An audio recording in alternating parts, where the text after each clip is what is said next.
Welcome to Burgess Power Hour. We are going to be playing together tonight, tomorrow, whenever you're listening to this. It is Essence of Relationships, and it is all about ourself, others, and beyond. So we have relationships that going on about ourselves and about others and beyond, and we just finished our Essence of Relationship module in our Conscious Leadership Academy. We just finished our one-day experience, so I figured we would round it out with our Power Hour about relationships, and based on how many people are on the call, people are going to be listening. It's a relevant topic that we all want to know about, so thank you all for joining me tonight, and thank you for those of you who are listening on the replay. If you have registered, you will get a copy of this. You'll get a recording. So certainly go back and listen to it if you missed some of the things, and also those of you who are on the recording and those of you who are driving or whatever you're doing now, make sure that you know me, if you've done this before, I love experiential stuff, so get your pen and paper ready, get something to write with, because... While you're driving? Pardon me? Well, if you're not, in other words, if you're driving, go back and listen to the recording so that you can do this later. You don't want to be writing things down while you're driving. Okay. So a lot of times people are listening while they're driving. So I'm just saying, if you are somewhere where you can get a pen and paper, do please.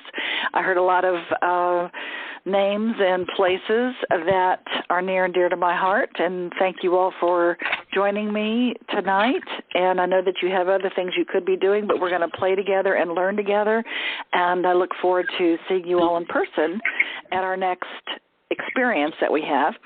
So I'm going to go ahead and unmute everybody, so that way we don't hear other people's background noise. However, you can unmute yourself, and all you have to do is hit *6. So if you want to talk, which of course you know I'm going to ask people to share, you just hit *6 and that will unmute you. So I've muted everybody so that we don't have a lot of background noise, but again, all you have to do, if you have a question or a comment or an aha or a share during this hour, all you have to do is hit *6. Okay?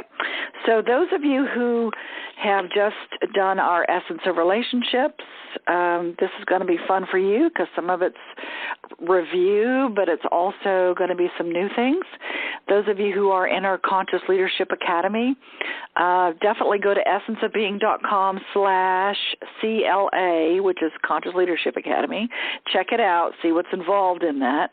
But those of you who are already helping us build this global movement of conscious leaders empowering others to create a win-win world, get ready, because this is really all about how to create better relationships with our business, with ourselves, with each other, with romance, with our connection to the universe. So there are 3 types of relationships, okay? And it is basically relationships with ourselves, relationships with other people, and those other people can be love relationships or family or business or friends. And then there's the relationship that we have to the universe, or what I want to call the planet as well. So you can call your connection to spirit or God or universe or great spirit or source or energy, whatever you want to call that other part of us that we are connected to, but it's also about having a relationship with all beings, right, and on the planet. So what we're going to focus on tonight is more so of how to communicate, but also how to have better relationships with other people, specifically, not just love relationships, but a lot of it is about family, and a lot of it is about friends. And you can identify this and use some of these tools I'm going to give you at the end of the call for your business relationships and those types of things. But this is really about finding out that subconscious thought, that bubble talk. And those of you who have listened to me before or have been to any of our Essence of Being workshops, you know about bubble talk. It's that subconscious thought that keeps you from getting what you want. It's like a little bubble above your head in a cartoon character. And those are the things that are your subconscious thoughts. Now, your subconscious or your unconscious thoughts may not be aligned. And I'm really excited because I know we have some of our UK people on the call tonight. So hello, all of you out there, and our Hawaii people out there. So you can have BubbleTalk in England, too, and you can have BubbleTalk all over the place. So wherever I travel around the world and teach this stuff, everybody has some kind of subconscious thought or unconscious thought that could be blocking them from actually living their most magnificent life with money, with relationships, with purpose, with being happy, okay? So it's sort of like our gas and our brake. When you're driving around with your gas is your desire, your gas is your conscious thought. And you say, I want to have a great relationship. I want to just be happy and be in love or have loving, conscious relationships with people. And that's a conscious thought, right? So that's great. And that's your gas. Now your brake is the subconscious thought or the unconscious thought that could be blocking that from happening, okay? And that break or the resistance to actually having what you want in your life or keeping what you've had or having more of what you want, that break is your resistance, and that is something that we really want to focus on and let go of, because everybody knows how to let go of their gas. Everybody knows how to let go of their desire. You know how to let go of that. You settle. You say, oh, well, I'll just stick with this person, or I'll just love myself this much, or maybe next time in another lifetime I'll, go after my dream, whatever that is. So we know how to settle. We know how to let go of that gas. But what happens is when we're driving around with our gas and our brake on at the same time, wanting something or choosing something in our life and then having some kind of block where it just doesn't quite happen as fast as we'd like or as often as we'd like or ever, or we almost get there and then we lose it, basically we spin our wheels. Our brake and our gas on at the same time goes nowhere.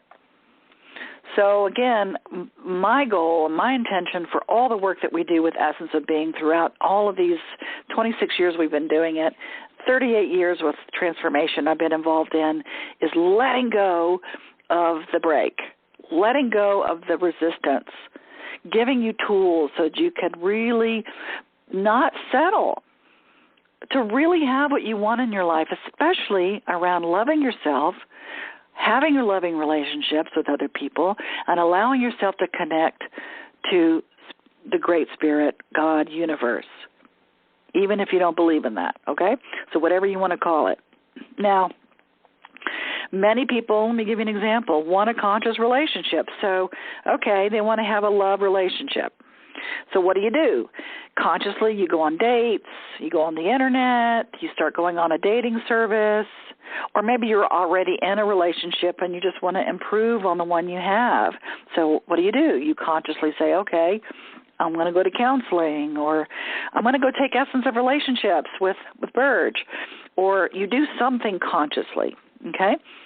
Now, that's something that you're working toward and you're saying that's what I choose to have. But your subconscious or your BubbleTalk could be saying to yourself, I'm not good enough to have one, or I'm not good enough to keep it if I do have it, or the relationship I'm in is not good enough. Or you may learn, you know what, I'm going to get hurt. That could be a subconscious belief. If I let love in, I'm going to get hurt, or I'm going to get betrayed, or I just feel unwanted. Or maybe you have a subconscious thought that something's wrong with me, and maybe that's why people just don't stick around, either in business or personally. So those are subconscious beliefs. In other words, they're thoughts that you have. You don't wake up every morning and say, I'm going to go get hurt today. You don't do that. It's just the vibration of that subconscious thought is out there. See, we don't know, our brain doesn't know the difference, between our subconscious and our conscious thoughts. In other words, the brain science has proven now, thank goodness, that the synapses in our brain, it fires exactly the same if we think about it or if we see it. So it doesn't know the difference. And they've also proven with quantum physics there are 40,000 more subconscious thoughts a day than your one conscious thought. That's pretty intense, right? So we're going to go and find out some of your bubble talk around relationships and what we do with that, with our evidence. We have evidence in our life about all those things are true. You know, we say, hey, we accumulate all the evidence throughout our lives proving that we're right. For instance, let's say that you break up with a partner, okay, and that ends in heartbreak. Or something happens where the relationship ends. So you could feel, you have these emotions and you feel unwanted, or maybe you just feel mistrust. You know, there's a lot of trust that happened. Somebody broke trust. Or maybe you just feel unlovable. So these feelings do form beliefs. So when you have these feelings of sadness and upset and feeling like I just did it wrong or what's wrong with me, it does form a belief. And a belief could be, say, maybe you formed a belief that you can't trust men or you can't trust women. Or maybe the belief is that relationships hurt or they're too hard. Or maybe I'm unlovable. So these are some of the negative beliefs that can stick with us, and we start looking for evidence and accumulating that through every single relationship we have. So we put up these shields, okay, to protect ourselves.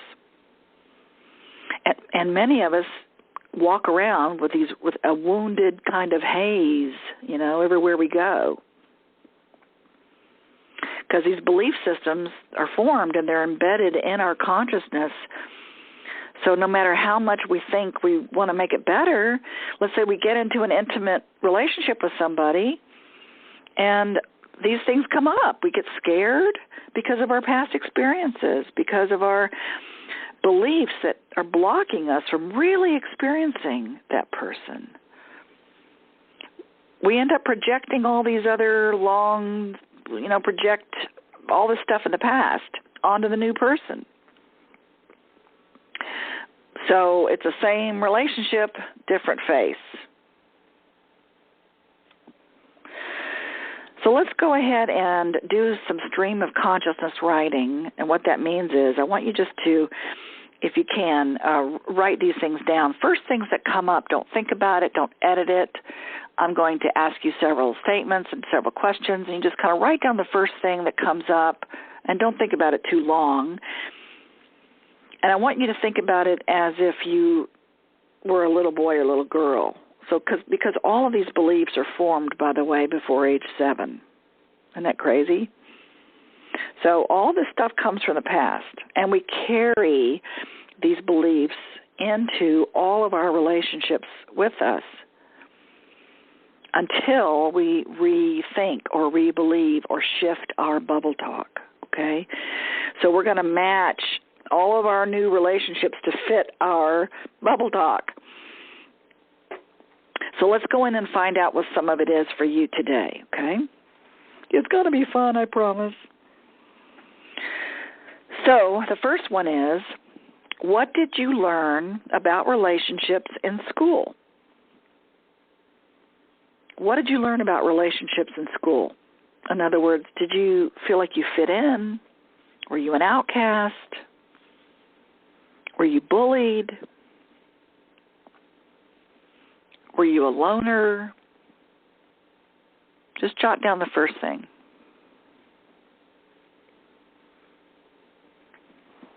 Were you popular?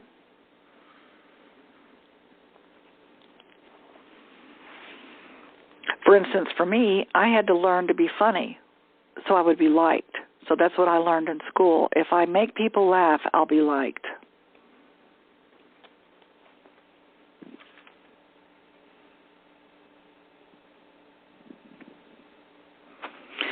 The second thing to write down is, from religion, what did I learn about relationships with my religion? However you were raised when you were little, what did you learn about relationships? Were you judged for who you are? Were you accepted by any kind of spiritual authority? What was the experience you had? What did you learn? I have a question. Sure. This is all supposed to be before you're 6, right? Well, you want to think about it first thing that comes up, first of all, and then if you can think about it coming from a place of when you were little. What was the first thing you can think of about what you learned? Because I have no recollection of religion when I was young. Okay. Well, whatever comes up now is fine. Okay, thank you. How do I say goodbye? Pardon me? How do I tune out? Oh, hit *6 again. Okay. Thank you. You're welcome. Good question. And what happens when we do these stream of consciousness writing, it does really come out that you don't really need to be thinking about it too hard as far as where it's coming from or what age, but just write down the first things that you can think of. The third one is from your culture. How did men treat women and how did women treat men? And how did men treat men and how did women treat men? In other words, how do women treat women? From your culture standpoint, what'd you learn?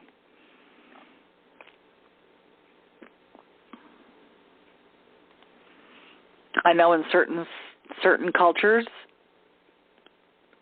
it's okay to have mistresses, but it's not okay to have women have other partners. So there's a lot of cultural things that people learn.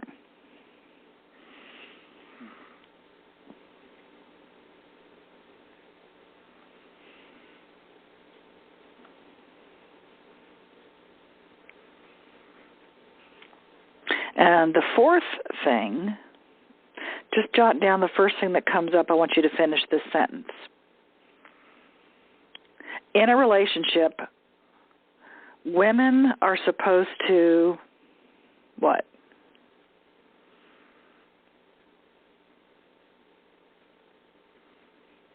Write down the first thing.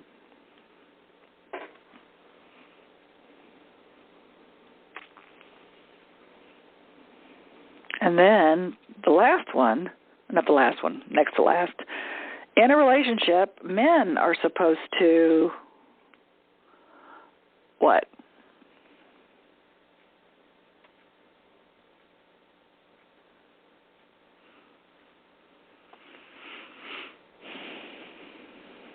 So these are expectations that we have, that we've learned. What are they supposed to do? Or what are they supposed to be like based on our past?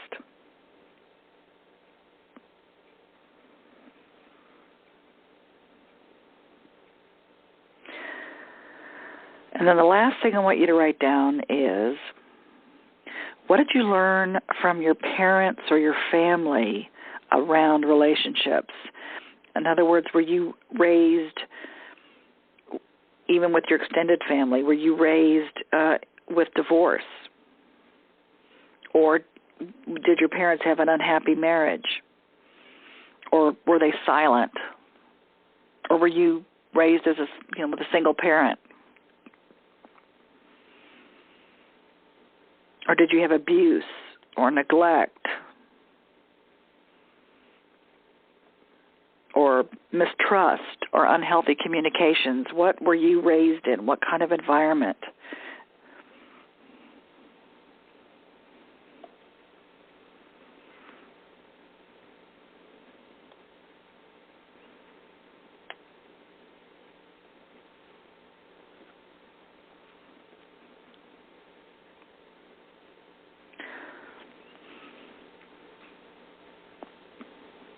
So finish up on the one you're on and just kind of notice, are there any patterns here?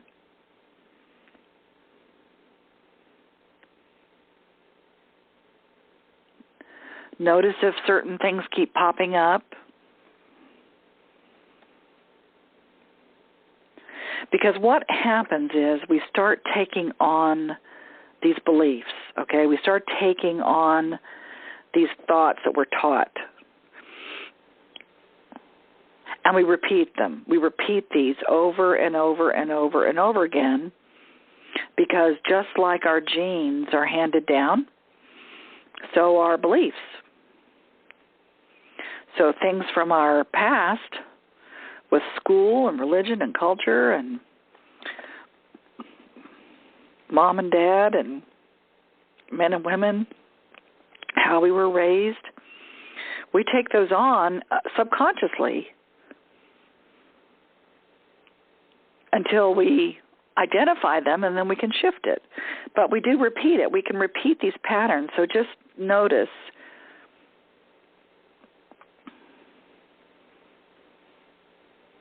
Because wherever you go, there you are.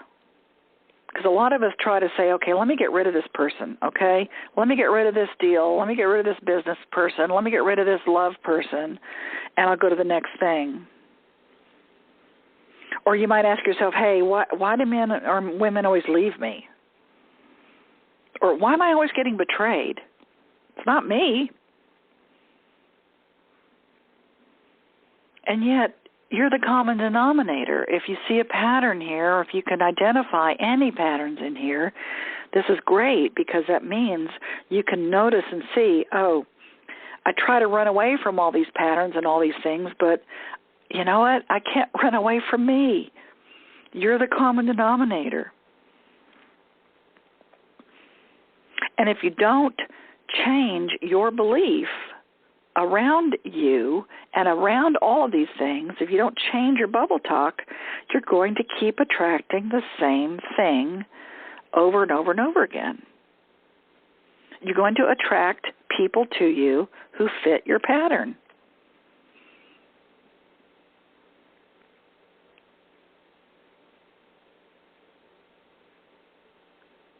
Same person, different face. So, because that's what I always say, you know what? If you really want to learn something about yourself, go get into a relationship. Because if you really want to grow and learn things, get into a relationship or have a kid. That's another relationship, right? They're very significant relationships that we can have as an adult. And the reason I say that is because when there's a lot of love present, everything unlike love comes up for the purpose of healing. So I'm going to say that again. The reason I say this, when there's a lot of love present, when you have these really connected relationships, everything unlike love comes up so that you can look at it for the purpose of healing. And you have a choice. You can either heal it or not. You can either look at it or not. But you can't run away from it. It's going to keep showing up. Everything that seems to come up when you're in a relationship that can really push your buttons, it comes up for a reason. It does that on purpose so that you have an opportunity to heal it for yourself. I mean, I've said to people that I have relationships with, my husband and business and everywhere else, hey, if you want to get into a relationship with me, hold on, because you're going to be in a workshop. You know, anything that comes up, we might as well go ahead and deal with it with each other, because we're going to keep recreating it in other relationships until we actually heal it for ourselves or move through whatever the block is, or complete whatever that is with our parents or our past. I have a comment. Yes. Question. Yep. What you're saying makes lots of sense if you have learned to be that strong and to know yourself enough to do it. Otherwise, you just think the relationship's messed up because you're terrible. Exactly.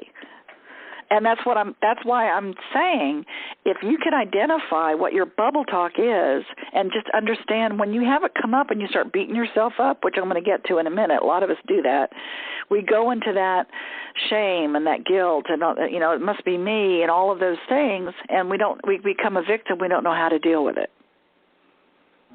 So I'm going to give... I thought you were saying everybody does this. Just Pardon me? The ones who've learned. I thought you were saying everybody does this. No, just the ones who have learned the right way to do it. Oh, am I saying that everybody does? I'm saying all of us have BubbleTalk. All of us have subconscious beliefs that sometimes may not be serving us the way we'd like. And so, right, but not everybody knows that. Correct. Of course. That's why we're having this call. Right, of course. Okay. No, of course. It's unconscious. It's subconscious. You don't wake up every morning saying, hey, I'm going to have a terrible relationship. You know, I'm going to attract somebody to me to beat me up and to leave me.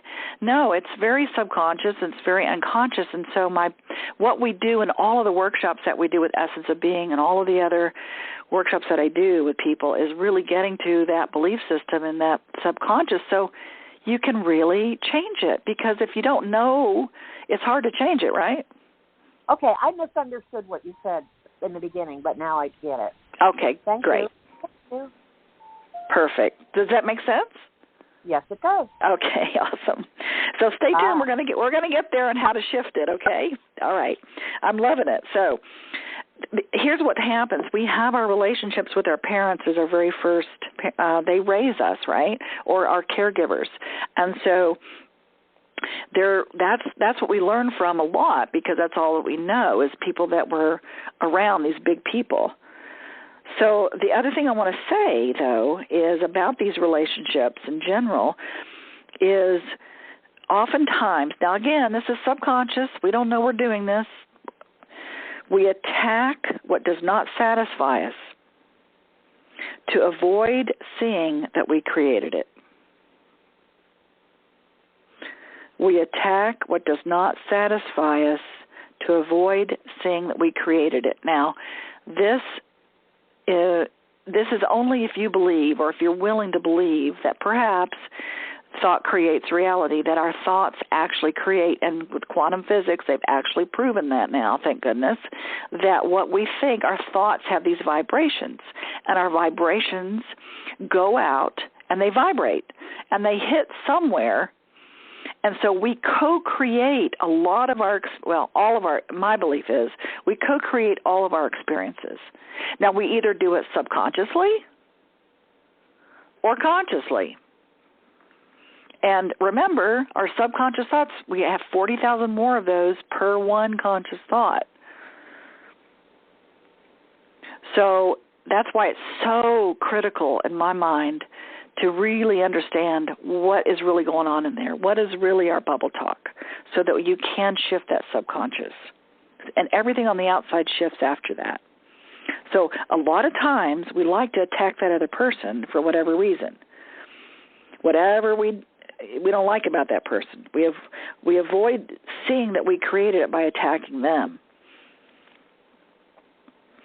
So what I mean by creating it is on some level, on some subconscious level, some unconscious level, some kind of vibration, we have the ability to shift it.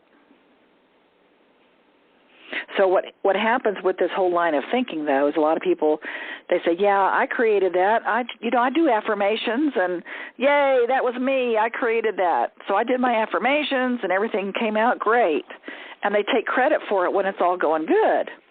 But if it's something that they don't want, then sometimes it's really difficult for us to really look at it and say, you know what, I kind of co-created that for some reason,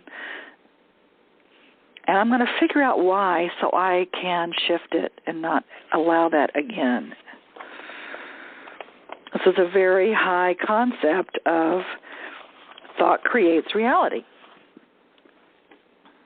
So let me give you an example of a pattern that you may have found, because here's the solution. You really got to complete the past, okay? The solution to all of this is understanding what is your subconscious, what are you vibrating, what thoughts are going out there, what serves you, and what doesn't serve you. If it's working for you, that's great. If it's not working for you, then you might want to take a look and a little peek as to what's going on under the hood. So let me give you an example of a pattern that you may have found. Let's say that maybe you found a pattern that you have a little bit of guilt about things, or that you have some self-hate, some things that you just don't like about yourself, there can be a tendency to beat yourself up. And a lot of times we might beat ourselves up by using one of the following.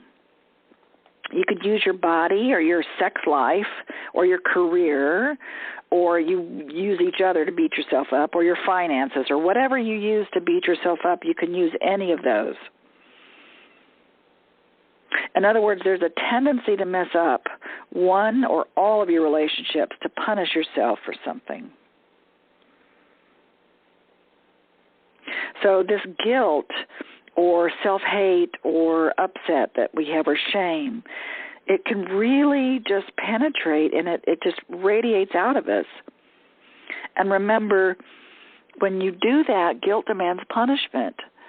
And those of you who've taken our Essence of Being classes and all the things that we do together, you know, I'm just reminding you that when you're vibrating guilt, it demands punishment. So you're either going to self-sabotage yourself, or you're going to attract somebody to you to punish you.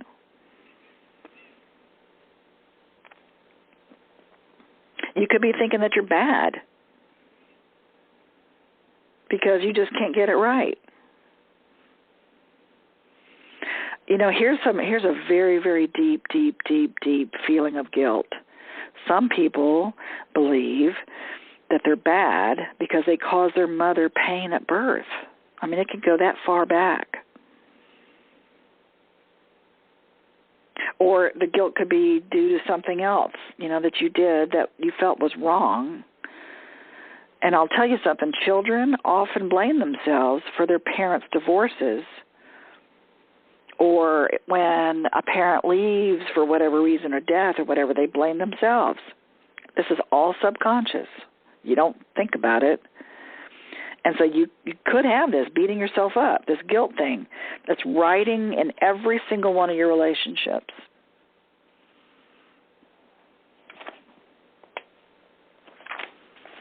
So another way of beating yourself up could be not letting yourself have what you really deserve. A most common way is to ruin your body somehow with pain or disease, not receiving your good. So you could be just, your belief is, Mom, yeah, I'm a bad person. Then what's going to happen is you attract someone to you that will prove that to you. You'll attract someone who fits your pattern. So let me give you another example. For instance, if you have a pattern that men leave me, let's say that a lot of men have left you, or a lot of women have left you, or you leave before they can leave you, then you're going to attract people to you to leave you because that's your pattern. Again, this is all about subconscious and that your thoughts create this, okay, that they co-create. So it's a pattern. Just look and see if there's patterns and see if any of those fit, because you'll find much greater contentment in your life if you can clear out these old patterns, because that's all they are. Then instead of attracting somebody who fits your patterns from your old patterns, you can attract someone in harmony with your highest spiritual thoughts, which the truth for me is that you're perfect just the way you are, and you're innocent. And that's the opposite of guilt, is innocence. Now, let me give you 2 examples of the kind of relationships that you can have in business or personally, whatever. There's the egocentric cycle. And again, those of you who took the Essence of Relationships and are in our Conscious Leadership Academy, hopefully you'll know what this is. There's the egocentrism cycle. So just kind of notice and identify, is this where you live in a lot of your relationships? And let me explain it. There's 3 parts to it. And this is this model is given to me from my friend Melody Brooke.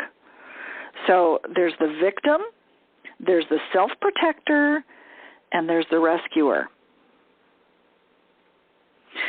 So that is the cycle of egocentrism, where in a relationship, any kind of relationship, you go back and forth between victim, self-protect, and rescue. So just listen to these different definitions of this and see how you show up. Maybe you show up like this in certain relationships. So the victim struggles to figure out how to survive, and they see no way out. They feel stuck with the feelings of helplessness, despair, shame, fear, hopelessness. And the victim is really one of intense self-hatred or just full of guilt or shame or self-criticism. They criticize themselves. Therefore, they can't take any action to get out of it. That's a victim. There's no way out. Now, a self-protector must avoid being a victim by gaining power over the situation, okay? So if you're a self-protector, you try to avoid being that victim, and you gain power in one of two ways. You either attack in a relationship, you either attack them, belittle them, intimidate them, and think of a blowfish, right? You just puff out. So they want others to feel intimidated so that they will feel safe. Because as self-protectors, they feel fearful and angry. So they use anger to frighten others so they will not fear attack. So just think about people that you're in a relationship with. Do they do that, or do you do that? The other method of being a self-protector is to withdraw and isolate. So we physically or emotionally shut down, and we shut others out. So we go and hide to keep ourselves safe because we don't want to get hurt. That's self-protecting. So one of those two ways is a self-protective part of being in this egocentric cycle. And the last one is the rescuer. So the rescuer needs to feel powerful. They want to take care of others in the relationship. They want to feel that they're in control. So they use taking care of people as a sense of control. Because underneath, they feel very small and ashamed of who they are, and they strive to keep others from seeing how bad they really think, how bad they really are, how bad they think they are. So they have to be the good guy. Dun-dun-dun. They come in with their cape and want to be the good guy, so everybody will like them, or everybody will think they're good people. Because underneath, down below, subconsciously, they feel ashamed, they feel defensive, and often angry to cover these efforts to be a good person because they don't believe they really are. And so they don't allow others in, really. They don't allow those other people to have their own experience because they're trying to protect them and trying to take control over them to make themselves feel better. So in a relationship, one of you can be a rescuer, a self-protector, a victim, and it can change. So we can move around the cycle. And so in other words, when we're in a relationship, one of us is a victim, one of us is a rescuer, one of us could be a self-protector. And I'll give you an example, and then we'll move out of this cycle because it doesn't feel very good. Say you've got a man in a relationship, and he's normally a rescuer. Let's say that's what that's his go-to way of being in a relationship. He rescues. So he feels like he has to rescue women. So he goes in to rescue the woman. Now she's a victim. In order for him to rescue her, she has to play the victim.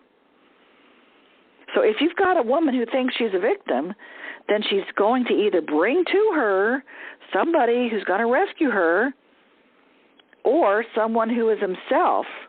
She has to go into, who's going to beat her up. She has to go into self-protect because nobody's going to rescue her. So she goes into, let me just go run and hide. So now I'm going to self-protect myself because nobody's rescuing me. It's really interesting how this all plays out in relationships, and it can get very complicated, and yet it's simple. Bottom line is, the middle of all of these different aspects is pain, okay? So just notice where maybe you have played in relationships. Now let's go to a different cycle. That's called the egocentric cycle. This is called, the next one, which I like to go into, is the compassionate cycle. So what does that mean? to be in a compassionate cycle of relationships. So how it works is, instead of self-protecting yourself, you have empathy. Empathy is one of the facets, one of the aspects of a compassionate relationship, having empathy. That takes the place of self-protect. Empathy is when we communicate our understanding of the other person, of the other person's experience, because maybe we've experienced similar feelings. So it would basically, you'd put yourself in their shoes. You don't have to protect. And you can say something like, I know you must be frightened, or I can only imagine how you feel.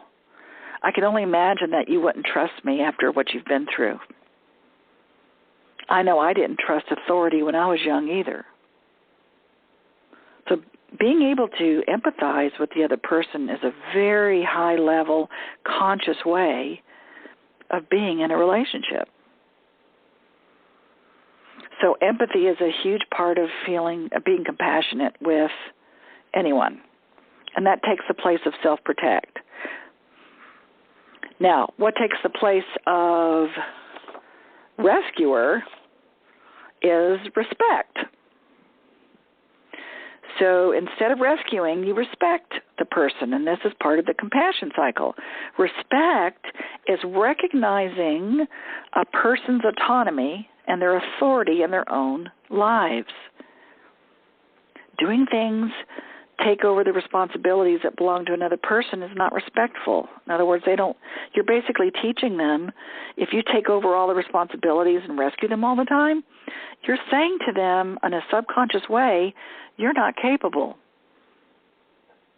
You're not respecting their own autonomy and their own decisions, and you're not respecting yourself. So giving people the information they need to be able to achieve their goals and honoring their ability to do so, that's respectful. Doing it for them or doing something people can and should do for themselves, it undermines that. It undermines their own self-respect, and it diminishes them. And then you forget about your boundaries, so you don't respect yourself. You don't put yourself first. And then there are no boundaries there. So having respect is key in a compassionate relationship. And the third one that takes the place of victim is ownership. An ownership or responsibility. And what that means is ownership is acknowledging, our power, our position, our impact.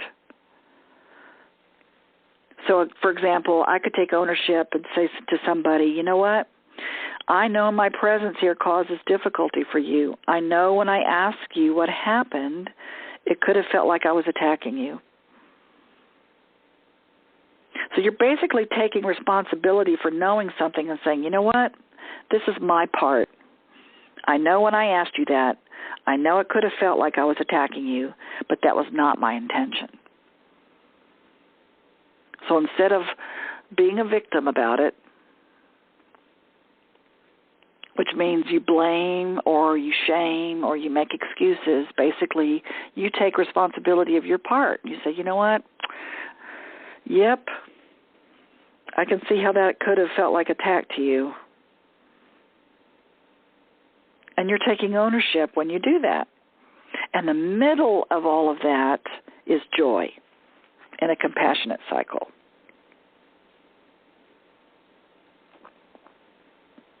So this is a very quick reference of egocentrism and compassionate cycles that you could have in relationships, and this can show up in business and personal. But the cool part about all this is once you identify it and once you know, then you can do something about it. And that's basically taking responsibility for knowing. Then you can say, okay, I'm not going to blame, my past anymore. I am not going to shame myself. I'm going to take responsibility and make a change about it. It's a very freeing feeling. So you don't have to project all that other stuff onto other people. So all those past experiences you've had, you can shift with you. You have the power to do it. You have the ability to shift everything in your life. You do.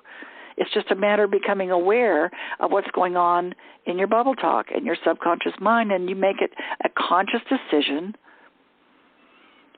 to shift it. And when those ugly little, when they rear their heads up, and you can kind of say, oh, God, there I am doing it again. I'm being a victim. Or there I am again blaming. You can stop. Now, let me give you some tools to help you do this.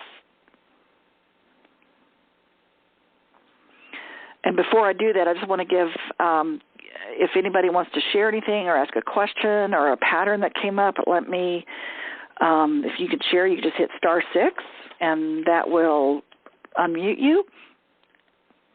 And I can talk through something if you like, and then I'm going to give you some tools that you can use to keep yourself in that compassionate relationship cycle.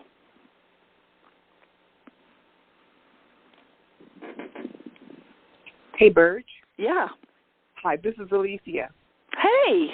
Hi. I just want to say that I've been around EOB for a while, but tonight I had an aha moment, and it's one of those things where you don't get it the first, the second time. You get it the third time you got it. Thank you. Okay, do share. You want to share what you got, or you just want to say that you got it? I would share that the victim, I didn't just painted a picture, my portrait of the victim. And I go, ooh, that's, ooh, ouch. Yeah, I saw that, or I see that. I gotcha. Yeah, sometimes it takes some repetition. And, yeah, even though you've done Essence of Being or you're in the Conscious Leadership Academy or whatever we've done together for, it's the not getting it that takes the time, because once you get it, when it clicks, then you're like, okay, from now on, I get it. And you just let go of, don't beat yourself up about not getting it, because sometimes you have to hear it a lot of different ways and a lot of different times. Yeah. So thank you for sharing that. Thank you. You're welcome. Anybody else want to share anything? And then I'll give you some tools.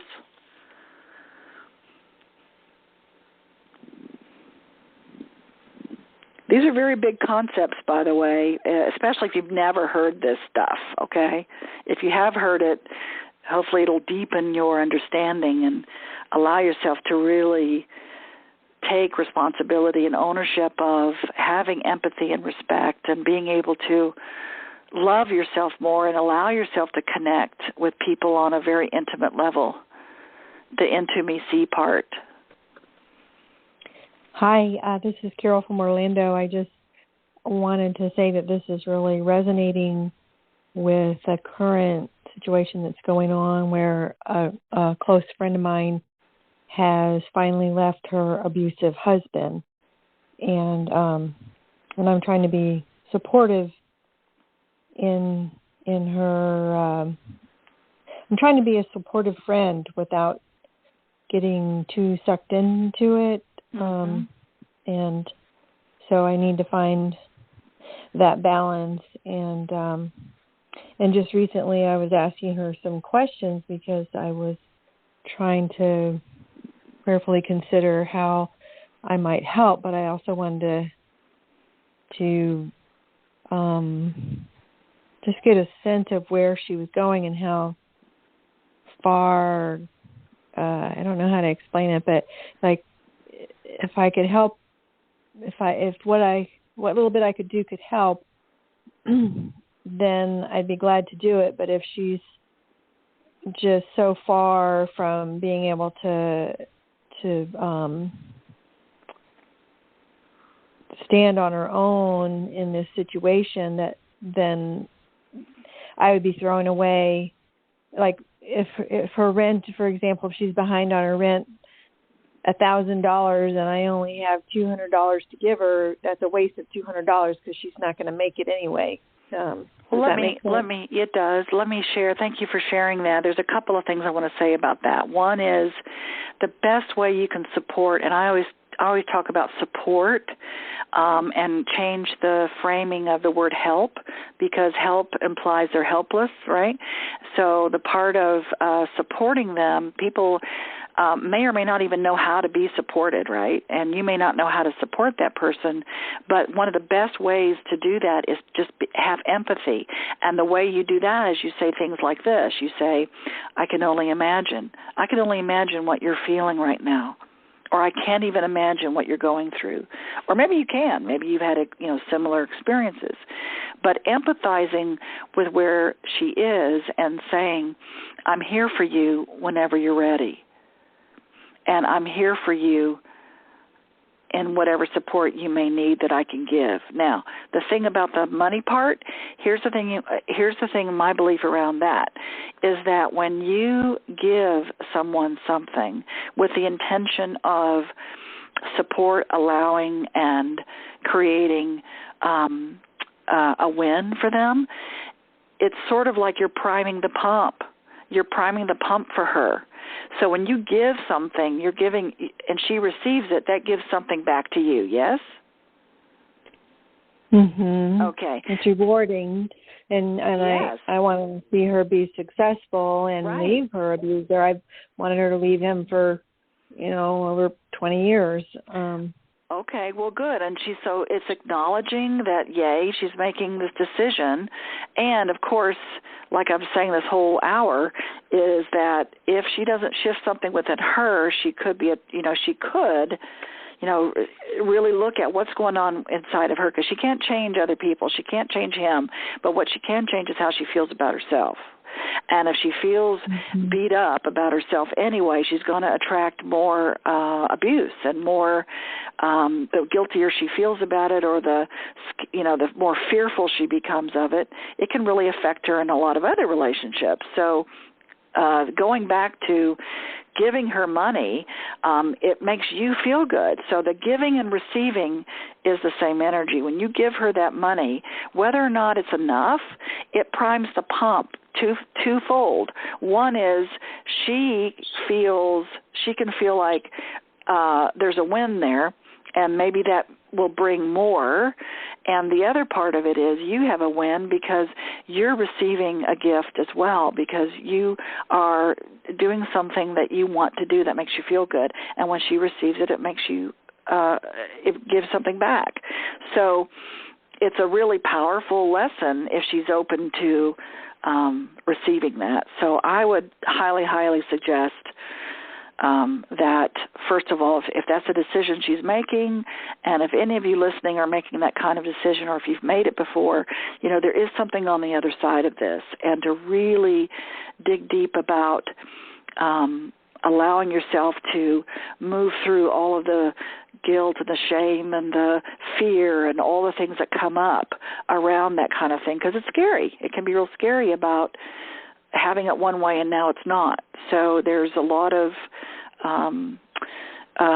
things to move through in this, a lot of blocks to uncover, okay? So if she's open to it, have her come to Essence of Being, definitely, it sounds like, if she's open to experiencing, finding out more about herself, because that's the one thing you do have control over, is what you think about yourself.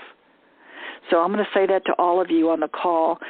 Your thoughts, your beliefs, and your actions, those are the only things that you really can take responsibility for. You cannot take control of anybody else's. Thanks, Burge. I appreciate that. Here's another dynamic that I was thinking of as we were writing doing the writing. The first thing that came to our mind is when you said to go back to our earliest remembrance of when we were children. And so I did write from that place, but that person back then is so different from who I am now that I don't really identify. Yeah, it's almost like I'm talking about somebody else, because I have evaluated, and I mean, even our cultural things, I suddenly, like in my early 20s, and I'm 64 now, but in my early 20s, I started becoming aware and thinking like, wow, that's a cultural thing. I need to really think through what's really the healthy place here, or how. Kudos to you for doing that, because I mean you're on your path, and you'd be a really great friend for her because you've gone through your path, and it's okay that you are not that person anymore. If you've left, you've evolved into the more of a enlightened relationship with yourself as opposed to entanglement, right? So yeah. good for you. Mm-hmm. And I find that a lot of that is not. I really have a lot of the transition that's happened in my life has come from having a personal, very intimate relationship with God, and He's the only one that can break into my subconscious. Like I was feeling very shameful and down on myself for something I had done that I knew I should have known better, and blah, blah, blah. And I was just like, Lord, I know you've forgiven me, but I don't feel forgiven. I need you to do something to really make this register in me. And I was just talking to him as I'm making a pot of chili, and I go out to check my mail, and there's a white rose on my mailbox. Oh, wow. And that, okay. that white rose was not only symbolic, and I mean, like you even get it, but it's something that he had used repeatedly in my life over the years. And I knew instantly that was from him. And none of my friends ever, like I was, even if my girlfriend would have put it on there, I would have still seen it as from him, but nobody even that I knew. So some stranger came up and put a white rose on my mailbox. Well, the most important part of this is that you're aware and you know, okay? And so you brought this to your awareness, and therefore everything from this point on or from that point on, you're able to really acknowledge and have appreciation for. And that's part of the tools that I want to share with everyone here. So I really appreciate you. Oh, great. All right, let's hear it. So that's awesome. Thank you.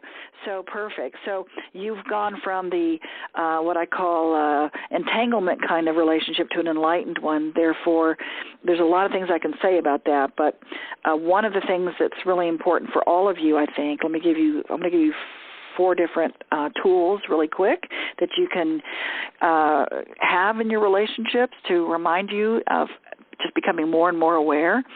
And these affirmations are really about marrying yourself, right? I'm going to give you a couple affirmations that you can use and then give you some other tools. And the affirmations are I joke, they're little lies you tell yourself until they become true, but that's a joke. So let me just, if you could love yourself enough that you are marrying yourself, or if you're a partner with yourself, or you're loving yourself enough, then everything outside of that flows. And I know you've all heard that before, love yourself before you can love other people. But here's a couple of affirmations. I am my perfect partner. I am my perfect partner. It is safe knowing me.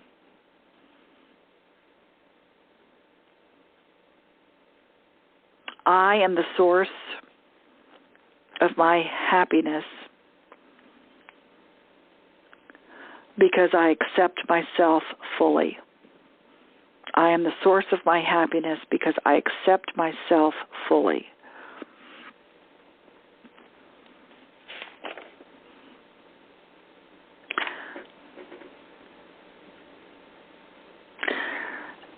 And the last one I want to share is my relationships support my commitment to myself.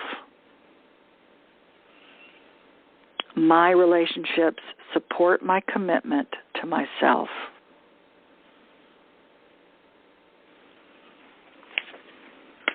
And so another tool is if you're in a relationship with business or personal, do the mirroring exercise. Basically, you repeat the essence of what someone has said to you, and that really will get you out of trouble a lot of times. In other words, when someone says something to you, what you say back to them, you mirror it, and you say, what I heard you say was, and you say whatever it is that you felt like you heard them say. Oftentimes when you're in a relationship of any sort, we filter and we interpret what that person says. So this will be very clear if you just ask the person what I heard, or say to them, what I heard you say was blah, blah, blah. And then they get to say, nope, that's not what I said, or yep, that's what I said, so that you can be clear and you're not making up things that can trigger people, okay? Another tool is open-ended questions. Asking questions that can be answered with a yes or no can put people on the defensive when you're in a relationship. So develop that skill of asking open-ended questions. It opens the communication. So you can say things like, what can you tell me about what happened? Instead of, did you do this or did you do that?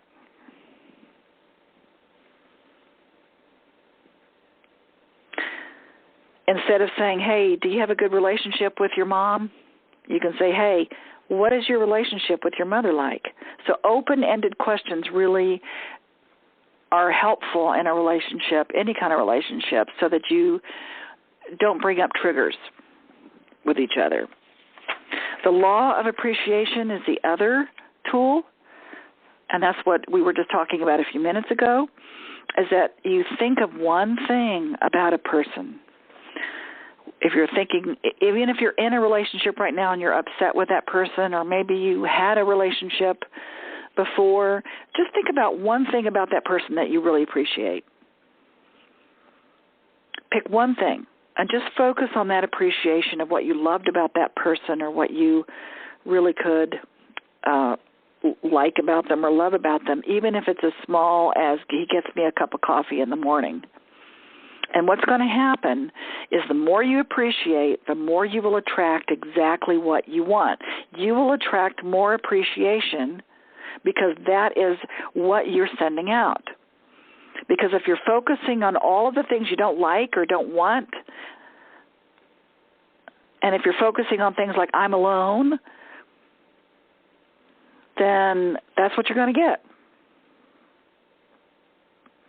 If you're focusing on all the terrible things that you don't like about that person or had liked about them, that's exactly what you're going to keep attracting, because you are vibrating there and you're focusing on it. Because remember, you know my motto, what you focus on expands. It gets bigger. Your reticular activator in your brain actually functions that way. It gets bigger. Things you start focusing on, you keep seeing more. So focus on appreciation. Focus on gratitude, even if it's just a little thing about a person. And one of two things will happen. Either they will rise to that level of vibration and appreciation, and you'll get it back, or it'll go through that person and it'll ping and hit somewhere else, and it will come back to you from another person. That either way, you get appreciated. And either way, you're raising your vibration into a more enlightened type of relationship, as opposed to focusing on all the things that aren't working. And I know we're running over, but I want to give you one more tool, is for me the truth is. So start every conversation, especially if you're going to get into an argument, or if you know that there's some contention there, start with, for me the truth is. Start your conversation with that, and nobody can argue that it's not your truth. If you're afraid to really speak up in a relationship, then this is a great way to speak your truth and say, for me the truth is. They may disagree with what you're saying, but they cannot disagree that it's not your truth. And the reason I bring that up is because our next module, that we're going to be working on with the Conscious Leadership Academy. Remember, go to essenceofbeing.com/CLA, which stands for Conscious Leadership Academy. We're going to be doing our Essence of Communication. We're in our communication module starting next week. We're going to have our 1 day of Essence of Communication in June 22nd. If you go to essenceofbeing.com, you'll see all of the stuff, all of the times that you can come and play with us for real. We do things online with our Conscious Leadership Academy, and we do things also in person because my belief is we need that connection with people. So we do a lot of live, in-person experiential stuff. So join us June 22nd for Essence of Communication. It's a 1 day. And our next Essence of Being, which is the big 3-day experience that encompasses all of this. If you got anything out of this call, check it out. It's in July. It's our next one in Atlanta, July 19th through the 21st.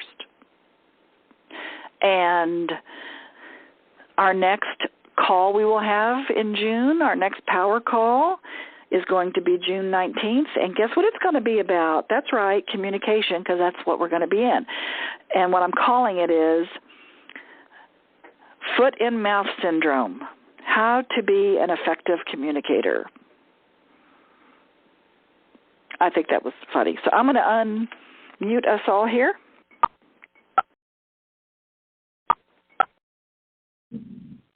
Okay, I've unmuted everybody so that hopefully you got something out of tonight and you'll go out and have better relationships with yourself and with others and with your connection to spirit.